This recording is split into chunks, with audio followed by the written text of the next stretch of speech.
and welcome to another Allmech video. My name is Jade Maasdorp, this is Parsons, and today we're going to be looking at some frequently asked questions when it comes to how does a softener work. So Kyle, my first question to you is, what is softening water? Why do you need a softener for water?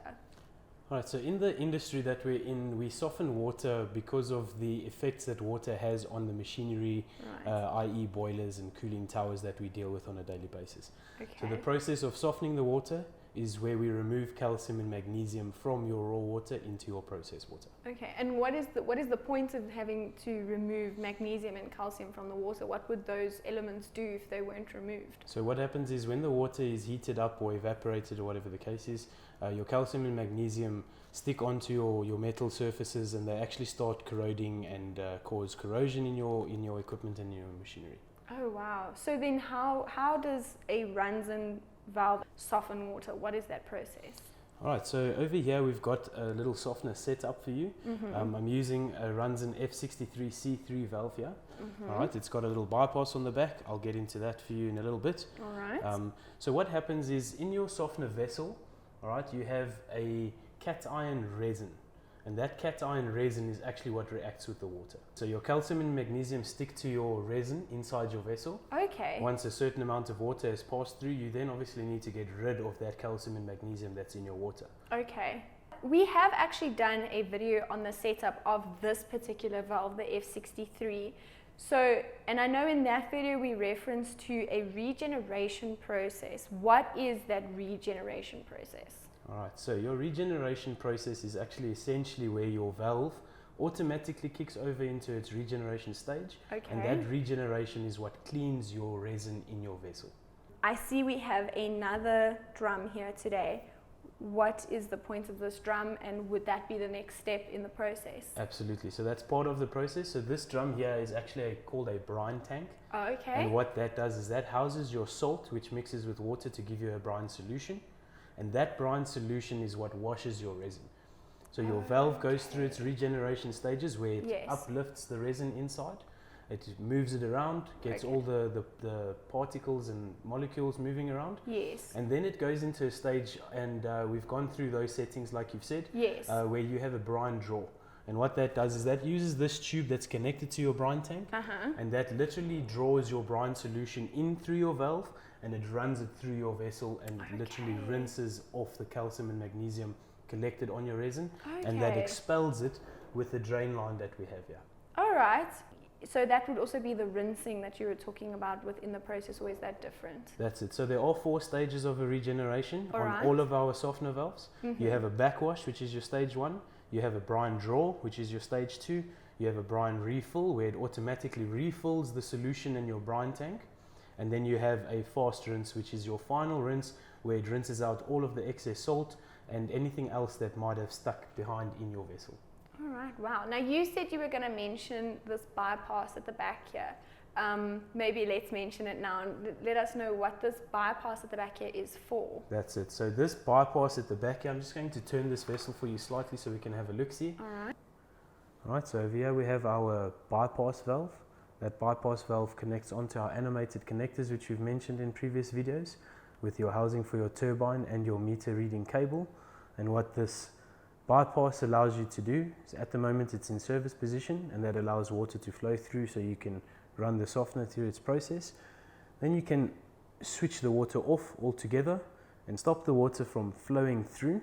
And then what you can do as well is, if need be, instead of disrupting the water flow through to the process, you can actually bypass this valve, and that will stop the water from coming through, but it will still allow water to flow through to your process, and therefore you can work on the valve and not interrupt the water flow to the equipment. And then all of this is obviously available from Allmech.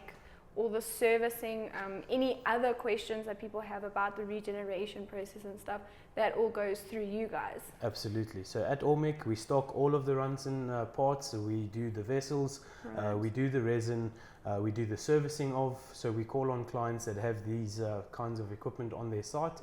We do all the technical work on that, and then we take valves in from clients and we do some repairs at the office as well. All right, awesome. We've spoken about different vessel sizes with the different valves that we've done as well. We have done a few setup videos of a few different valves, so just go back to our channel and look out for those as well. What is the purpose of having these different vessel sizes and the level of water? And we've spoken about flow rate, so what is the difference between the amounts of water that we need? All right, so that is always going to be site specific, dependent on a client, how much water they need.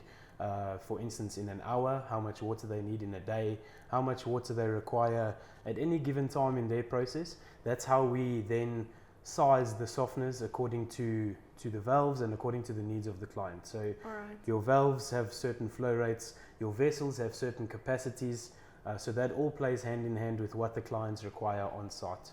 Okay, I think I quickly want to go through what process this water would follow. So where would it be coming in from this side or? All right, so on all of the Allmech equipment, you have on your valves an arrow to indicate your inlet and your outlet, and you have the same on the bypass as well. Okay. So everything is pretty much labeled for you. It's generally a plug and play, so there are flow directions demarcated on the valves and on all the other equipment that is attached. All right, perfect. So then the water would come in at the inlet, and what would happen from there? All right, so that water would then flow in at your inlet, come through your valve in a service position over here with your green lights toggling up and down. Would then allow that water to flow through what we call a riser pipe in your vessel. All right. And it will enter at the bottom of your vessel, and it will allow that water to flow through your resin. And then with that process, that's where the softening takes place, or the removing of calcium and magnesium. Okay. And then that flows through another distributor towards the top that's usually attached to the valve itself. Okay. And then that flows through your outlet. All right. So then after it's gone through your outlet, at what point does the brine tank and all that come into play after your water has now left? So while your valve is in service, your brine tank is not necessarily in play. Okay. All right, so what happens is once you switch over to a regeneration stage, that's when the valve itself's internal parts move, and it allows that inlet water to flow through different directions. Okay. All right, so in your brine drawer, for instance, you have a little piece here called a venturi, which is an injector. We're going to do another full video on injectors as well to explain them and how to size them. Yes. All right, so what that does is it, with an amount of water pressure over that injector, it causes a draw on that brine line. So this is that brine line that I was talking about earlier. Yes. And it literally sucks that brine line or that brine water through that brine line. Okay. But only when it is in that brine draw stage of regeneration. Okay, cool. So we've got the service stage of the valve, and then we've got the regeneration stage of the valve, which is where the brine essentially cleans the resin out. That's it. And is then expelled. And then do we start all over again back to the service stage? Once your valve has done a full regeneration, it goes back into service, and then the predetermined amount of water that you have to soften in your vessel is available again from the beginning. So for instance, if you had 2 cubes of water that you were able to soften with this softener, once you've done your regeneration, you would then be able to soften another 2 cubic meters of water with the vessel once it's regenerated and cleaned itself out. All right, cool. And just how long would a resin vessel like this last? How often do they need to be replaced? How long do you keep them for?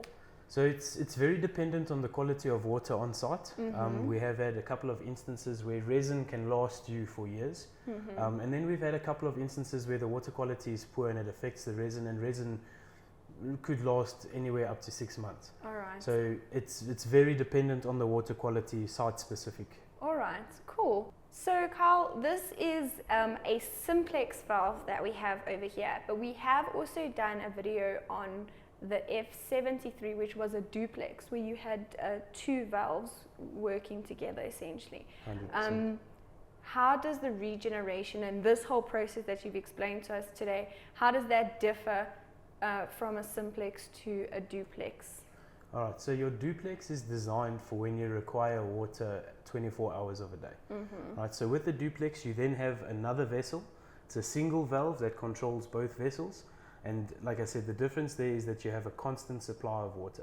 So one vessel can go into regeneration while the other is supplying soft water. Okay. With the simplex, unfortunately, when it goes into regeneration, there is no supply of process or soft water going through. Okay. So you would have to wait for the entire regeneration process to finish before you would be able to supply soft water again. All right, so you would essentially have one valve in the service stage and one valve in regeneration. Correct. Okay, all right, that's very, very interesting. We have also done a video on the F73, which is a duplex valve, so you can go and take a look at that, see how that is set up and how what that looks like.